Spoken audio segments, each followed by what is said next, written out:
Kovai Saint CBSE பள்ளியின் ஆண்டு விழா 3 டாட்ஸ் அண்ட் டேஷ் என்னும் தலைப்பில் நடைபெற்றது.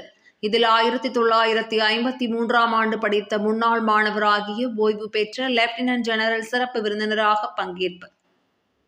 கோவையில் செயின்ட் சிபிஎஸ்இ பள்ளியின் ஆண்டு விழா பள்ளி வளாகத்தில் வெகு விமரிசையாக நடைபெற்றது.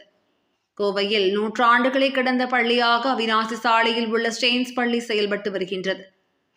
பல்வேறு சிறப்புகளை கொண்டுள்ள செயின்ட் சிபிஎஸ்இ பள்ளியின் ஆண்டு விழா பள்ளி வளாகத்தில் நடைபெற்றது. 3 டாட்ஸ் அண்ட் டேஷ் எனும் தலைப்பில் நடைபெற்ற இதில் செயின்ட்ஸ் பள்ளியின் தாளாளர் பிலிப் ஆர்.ஜே. ஃபவுலர் தலைமை தாங்கினார்.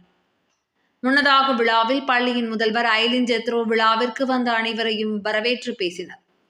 நிகழ்ச்சியில் சிறப்பு விருந்தினராக செயின்ட்ஸ் பள்ளியில் கடந்த 1953ஆம் ஆண்டு பயின்ற முன்னாள் மாணவர் ஓய்வு பெற்ற லெப்டினன்ட் ஜெனரல் கிரீஸ் மற்றும் அவரது துணைவியார் ஜோதி ஆகியோர் கலந்து கொண்டனர்.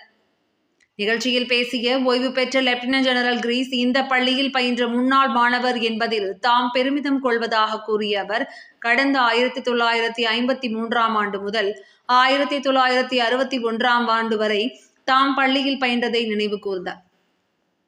இந்த பள்ளியில் பயின்ற மாணவர்கள் அவர்களின் மதிப்புகள், பொறுப்புகள், தலைமைத்துவ குணங்கள் மற்றும் சவால்களை எதிர்கொள்ளும் திறன்களை அறிந்து கொள்ளும் வகையில் திறமையான மற்றும் அனுபவம் வாய்ந்த ஆசிரியர்கள், நிர்வாக பணியாளர்கள் இங்கு இருப்பதாக தெரிவித்தார்.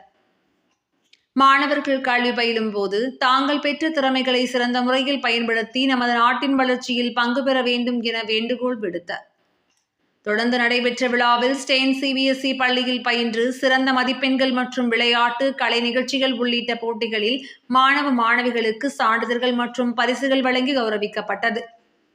நிகழ்ச்சியில் கருவூலர் டாக்டர் ஜேம்ஸ் ஜே. ஞானதாஸ், திருமதி ஐலின் ஜெத்ரோ, முதல்வர் செயின்ட் சிபிஎஸ்இ பள்ளி, செயின்ட்ஸ் ஆங்கில இந்தியன் உயர்நிலைப் பள்ளியின் முதல்வர் செரின் வினோதினி, செயின்ட்ஸ் பள்ளியின் முதல்வர் ஜான் ஸ்டீபன், செயின்ட்ஸ் ஐஎஸ்சி பள்ளியின் முதல்வர் ஜானட் ஜெயபிரகாஷ், செயின்ட்ஸ் இன்டர்நேஷனல் பள்ளியின் முதல்வர் ஜார்ஜினா எவிட்டா, முதல்நிலை நிர்வாக அதிகாரி வி.எம். ஜான் உள்பட பெற்றோர்கள், முன்னாள் மாணவர்கள் என பலர் கலந்து கொண்டனர்.